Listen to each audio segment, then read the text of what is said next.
What is up, guys? Tyson Dela Cruz here. Thank you so much for rocking with me.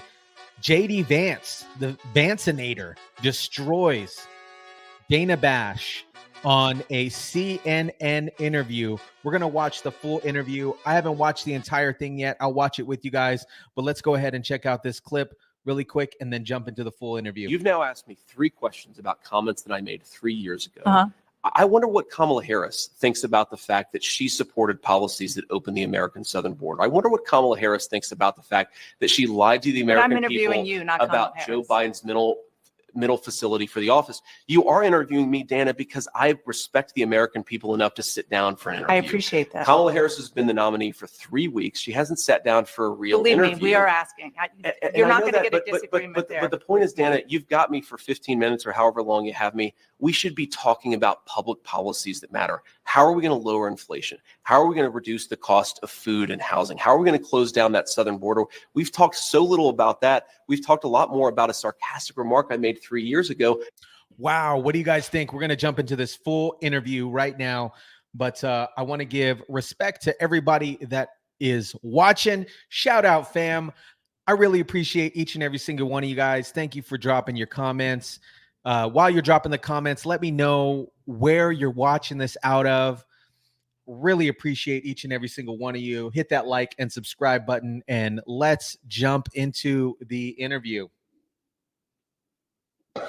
Thank you so much for doing this. Yeah. Appreciate it, Senator. Thank you. Within a week of you being named on the VP ticket, the Democratic nominee changed. And you guys seem to be struggling a little bit with how to approach the new dynamic. How are you approaching your new opponent and the new ticket? Yeah, well, I think it's pretty straightforward, actually. We're running against a set of policies that I think have failed the American people, and we're running to a set of policies, President Trump's 4 years in office, that I think really succeeded for the American people. And I think that what's different about it, and you're right, Dana, it is different, but what's different about it is that we're running against a different person who a lot of Americans just don't know. And so I think we have to remind people that President Trump delivered lower prices, lower inflation, a prosperous and peaceful world, and also a secure border. And Kamala Harris's policies have produced the exact opposite. Now, that was an easier case to make when Joe Biden was in there because people associate Joe Biden with the policies. But I think Kamala Harris clearly owns the policies of the Biden-Harris administration, especially when we consider the fact that, as we've all learned over the last few months, Joe Biden clearly isn't capable of doing the job. And so I think that drives home that Kamala Harris really has been the one calling the shots. I mean, how could she not? I think Joe Biden doesn't really know where he is. Kamala. Woo! JD Vance, the Vance-Onator. Originally, when they made this pick, I was kind of on the fence a little bit about it. And then his first couple showings weren't the best. But lately, this guy has been cooking. You better call up Guy Fieri because this guy is cooking, man.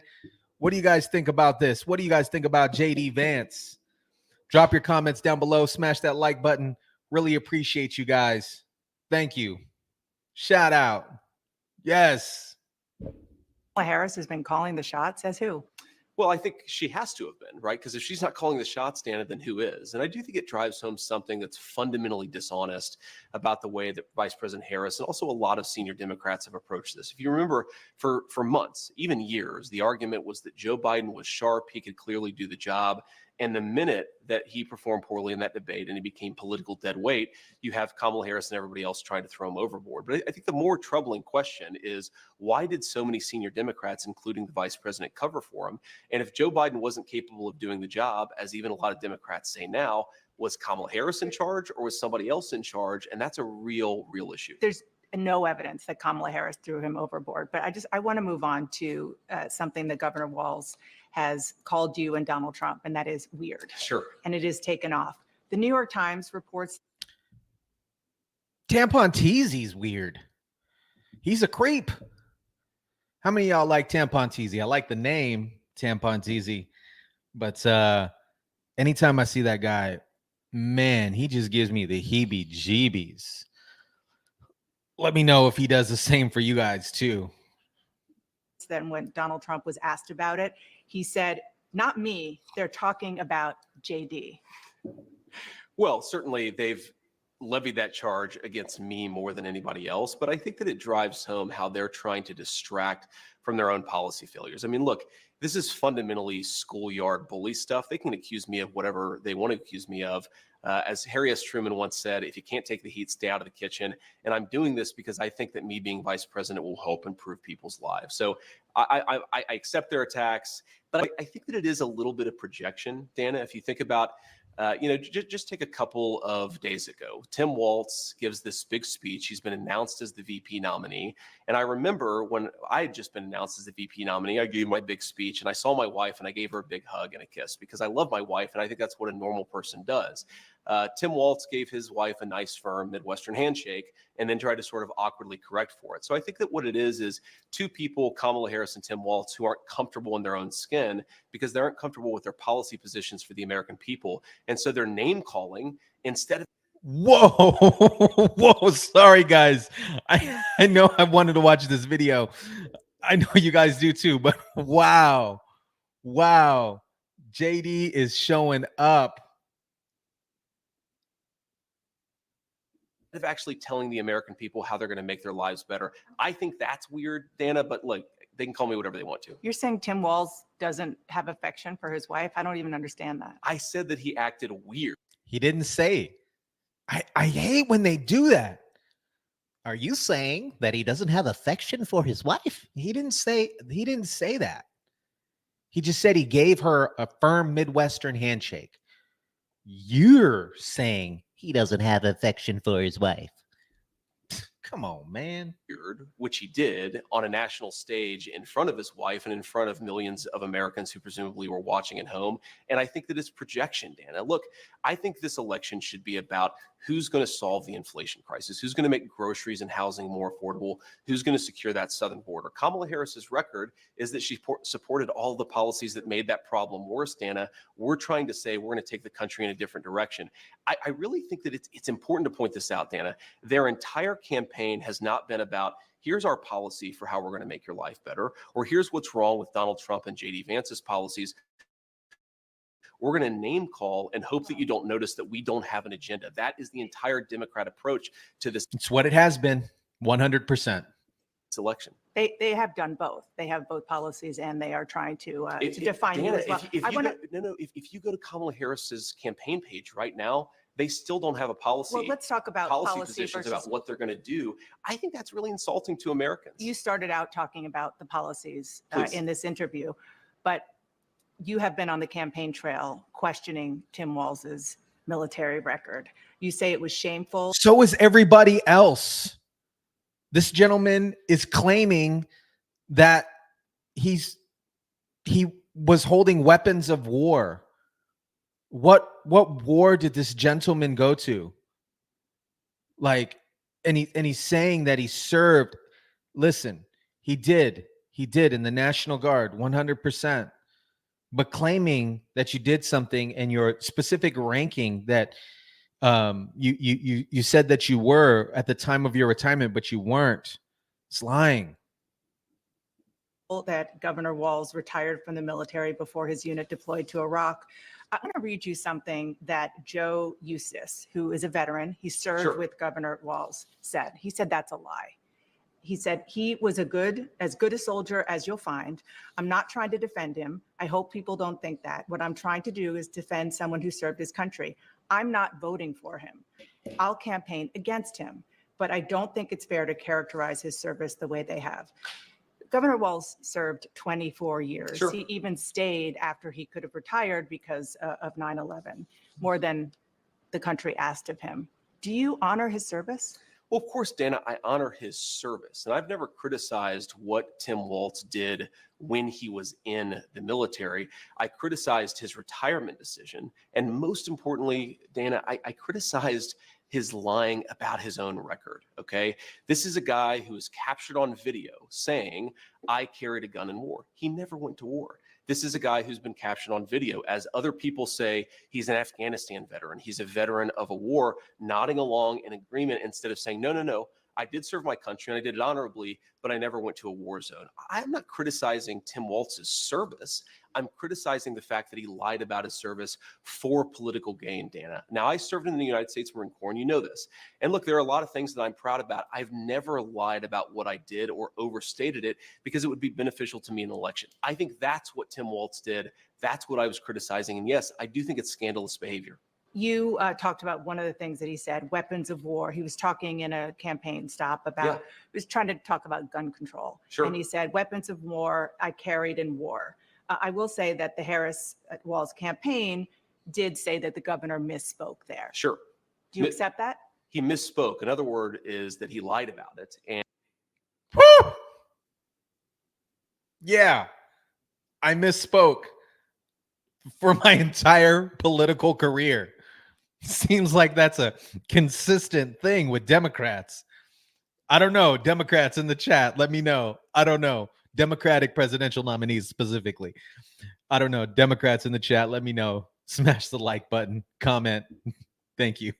And he didn't correct the record for 15 years until he was put under political pressure because I called it out, Dana. Whatever you want to call it, a misspeaking or a lie, I think Tim Walz should have to correct the record. Now, you pointed out a soldier who defended his service. There have been a number of soldiers who served with Tim Walz who have criticized him on the exact same grounds that I have because it's not right to misstate or to embellish what you've done. And I think that's what he did. And on the question of when he left the National Guard, he filed his election paperwork February 10th, 2005. That was a month before the National Guard even announced that it was possible that they would deploy to Iraq. And it ended up being 2 months. He retired 2 months before they actually got the paperwork. But on CNN last night, Dana, one of the people who was actually in charge of him said they knew they were going to deploy to Iraq in February of 2004. So, or excuse me, fall of 2004. So he knew he was going to Iraq. He decided to quit, to retire, whatever word you want to use, because he wanted to run for Congress. He lied about that. He said that when he decided to retire, he did not know that he was going to Iraq. That is another untruth, as even his senior military officer said. So again, I'm not criticizing the service. I'm criticizing the dishonesty spoken in favor and for the purpose of political benefit. And I think that the most important thing here, Dana, is it goes to Kamala Harris's judgment. Tim Walz is ultimately going to be the vice president. Kamala Harris is in great health. I'm sure she's going to be president if she wins for 4 or maybe even 8 years. Why did Kamala Harris choose a person who has lied about their military service? I think that is a serious lapse in judgment. And I don't want to hear from a campaign spokesperson of Kamala Harris. I want to hear Kamala Harris herself address what I just said. You know, This guy is hot right now, man. He is cooking. My man, dude. More and more, I am liking JD. More and more. You guys liking JD? Drop the comments down below. Smash the like button. Thank you so much. Seen a lot of statements from veterans, including those you served with, saying it's just untoward to be criticizing somebody who served for 24 years. Dana, I'm not interested in the ad hominem. I've heard from a lot of veterans groups who criticize Tim Walz. The question is, he said he served in war, and he didn't. That is a dishonesty. I couldn't care less what one or the other person says about it. I care about what the truth is. The truth is that Tim Walz didn't tell the truth. And importantly, Dana, this is about Kamala Harris's judgment. And I think that when you ask, why has Kamala Harris allowed the border to be wide open? Why has Kamala Harris supported policies that have promoted the increase in inflation? I think it goes to the heart of her judgment. And I think that that's what we should be talking about. One last question. Donald Trump didn't serve in the military. He received a medical draft deferment for bone spurs to avoid serving in the Vietnam War, reportedly as a favor to his father. Do you find that shameful too? I think that Donald Trump didn't serve in the military, but he didn't lie about it, Dana. I've known Donald Trump for a long time. He really honors our veterans. He honors me for my service. Donald. Oh my gosh. What is she trying to do? Is she trying to get just clickbait so she can chop it up and pop it on CNN? Trump didn't lie about serving in the military. He didn't say that he went to Vietnam when he didn't. This is the problem. I don't criticize anybody, whether they served our country or not. I think it's honorable to serve, but obviously a lot of people have reasons for not serving. I criticize somebody for embellishing their record, for lying, saying I went to war. Dana, do you think that it's a problem that he said I went to war, but he didn't actually? That seems to be a problem to me. Well, they've corrected that. Let's move on to. They've corrected it by admitting that Let's he lied. move on to another important issue to voters, and Please. that is the issue of abortion. You wrote the foreword for a new book by Heritage Foundation President Kevin Roberts Sure. of Project 2025. Project 2025, among many other things, calls for rolling back approval of the abortion drug mifepristone. Donald Trump told me during the debate that he would not block the drug. And on Thursday, when he was asked, he didn't rule it out. So which is it? Well, look, Dana, first of all, Project 2025 is not affiliated with the Trump campaign. Kevin Roberts is a friend of mine, but I wouldn't say that he speaks for the president in the same way I wouldn't say that he speaks for me.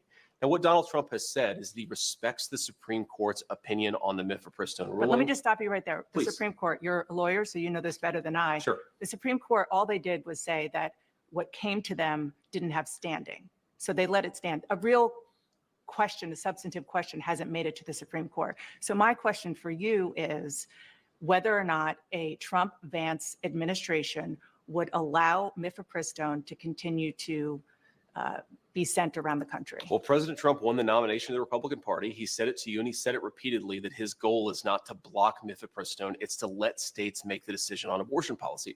Now, of course, that does mean, Dana, we have to be honest about this, that California might have less restrictive rules than Ohio, which might have less restrictive rules than Alabama.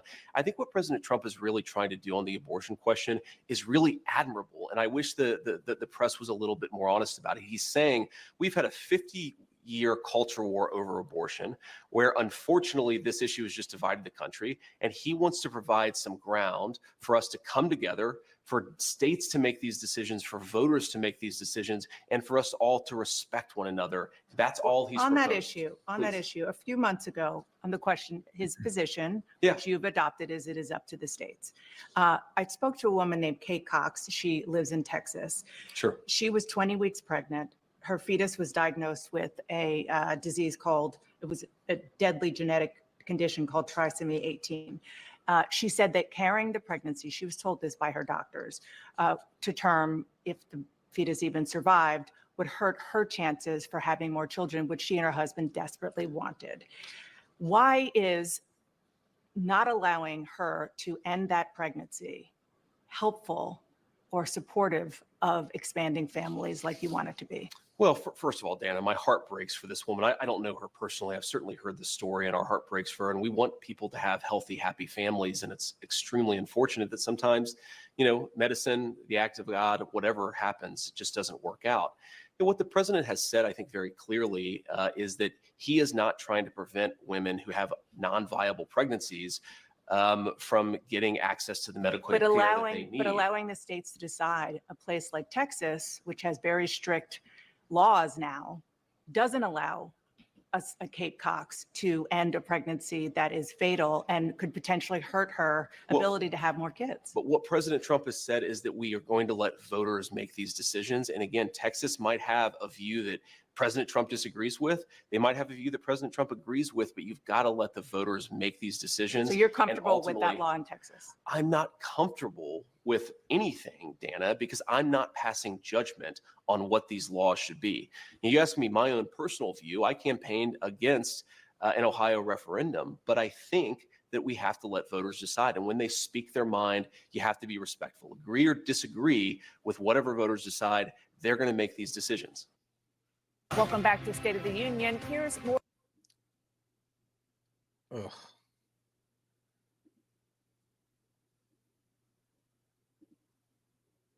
John King is doing a project talking to voters all over swing states. He talked to Republican voters in the critical swing state, must win, I would say, swing state of Pennsylvania. Of course. One of them, Carol Carty, said she was almost a childless dog lady because she didn't happen to meet the right person until she was 40 years old. Another, Joan London, was offended that you don't think she has a stake in the future of the country because she doesn't have children. What do you say to key voters like that, Republicans, swing voters, who are put off by your views? Well, what I would say, Dana, is if you look at what I said in context, the Harris campaign has frankly lied about what I actually said. I'm pro-family. I want us to have more families. And obviously, sometimes it doesn't work out, sometimes for medical reasons, sometimes because you don't meet the right person. But the point is that our country has become anti-family in its public policy. Let me just give you an example of this. So after our second child was born, my wife and I, we have 3 little kids. After our second child was born, we get the baby home from the hospital. We get this ridiculous out-of-network medical bill that is financially shocking, and we're pretty well off. And that happened because we have ridiculous laws in this country that are anti-family.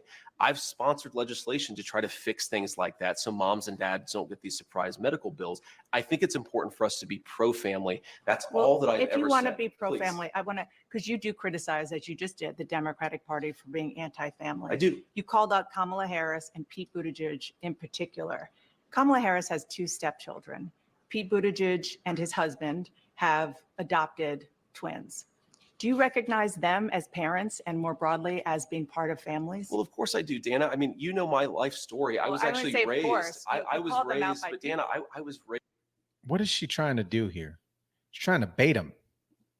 One of the first people that I gave a hug to after my RNC convention speech was my stepmom, who's been an incredibly important person in my life. She's not childless. My kids call her Mama. Of course, she's not childless. But again, you called her that. The criticism, I certainly did not call my own stepmother childless. Kamala Harris. I criticized Kamala Harris for being part of a set of ideas that exists in American leadership that is anti-family. I never, Dana, criticize people for not having kids. I criticize people for being anti-child. And I do think that Kamala Harris has made some bizarre statements. She has said things like, it's reasonable not to have children over climate change. I think it's the exact opposite message we should be sending to our young families. I want to expand the child tax credit. I want to stop those surprise medical bills. I want to make housing more affordable so that if you have a young family, you can actually afford to put them in a home. And I think that it is unfortunate that so much of our public leadership has become anti-family. One final point on this, Dana, if you go back to the COVID era, one thing that really frustrated me and motivated some of these comments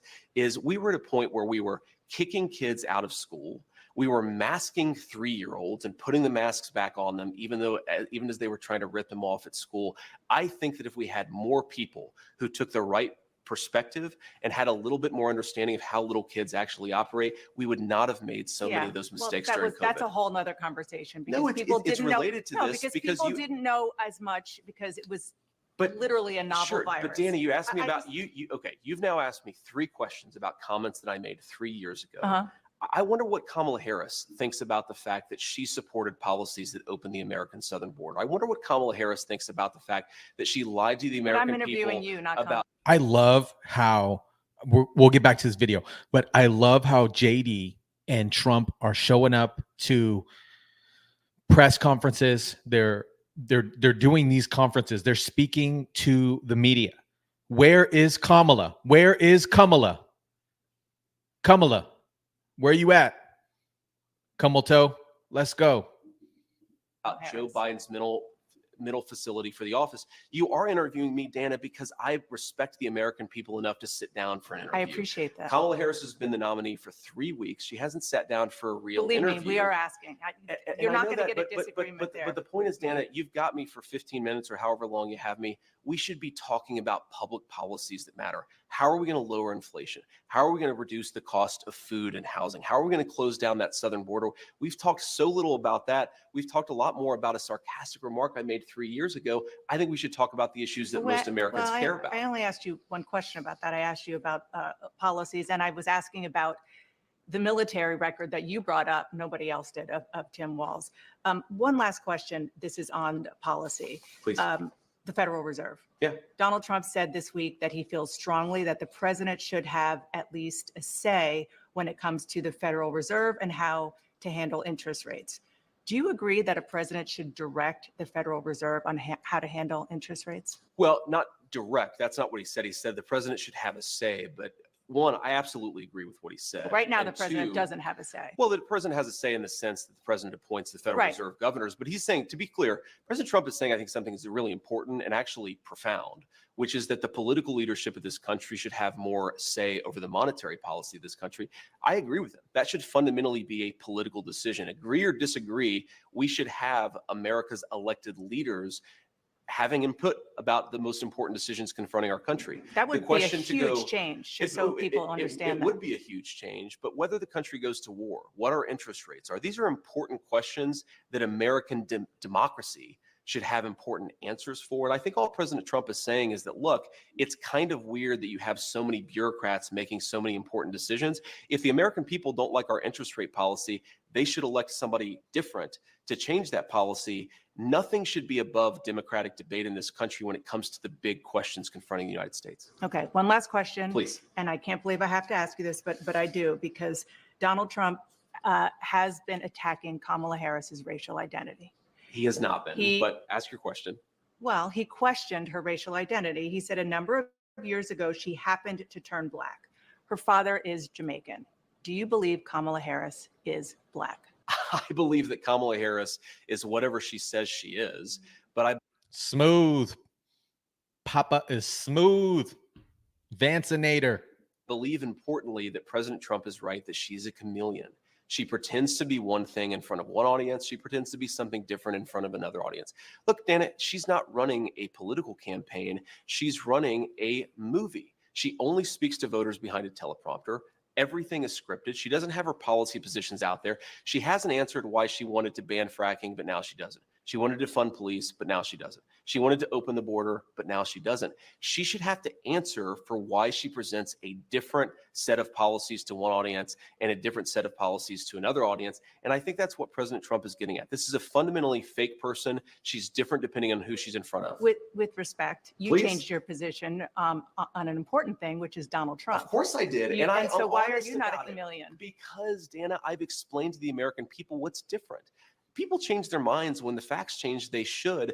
But if you want to be the people's vice president or president, you should have to stand before an interviewer and say, this is why I changed my mind. So to everybody who's seen that I criticized Donald Trump, since he asked the question, here are two things. You didn't just criticize him. You said he could be America's Hitler. Well, that's a criticism, and I didn't say that exactly, but set that to the side. What I said about Donald Trump and what I believed about Donald Trump, two things that really change. First of all, I didn't think Donald Trump would be a good president. He was a great president. Wages were rising. The world was more peaceful. Remember, when Donald Trump was running for president the first time, they said he would start World War III. He brought more peace to the world than any president of my lifetime. Facts. The second thing, Dana, is I believed, and I'm ashamed of it, I believed a lot of the media lies about Donald Trump in 2016. I believe that he said things like, for example, the media said Donald Trump accused all Mexicans of being rapists and criminals. You actually look at what he said. He did not say that at all. And I think it's important when you see something, you change your mind, and that's all I've done. And my pitch to the American people would be, I imagine a lot of folks who are thinking about voting for Donald Trump in 2024, maybe they've bought in to the media lies about him. Think for yourself, look at what he actually said. And I think you'll find that he's, one, a very engaging guy, but two, was a very good president. There aren't media lies. We play him. What?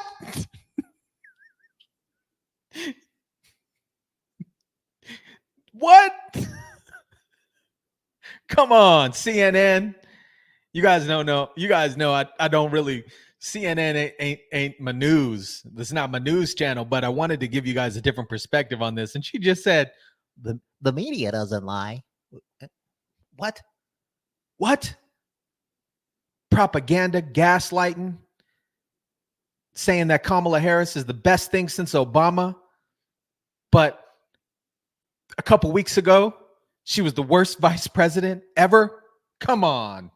And we let him speak for himself, and so people are getting exactly. I'm not accusing you of lying, Dana. You know I like you, but No, the I know media you're not. lies from time to time. I know you're not, about but Donald Trump. people hear him for himself. Last question. Please. Are you going to debate Tim Walz? Of course. I want to debate Tim Walz. I think it's important. And I think that it goes to a very fundamental difference between the Trump-Vance ticket and our opposition.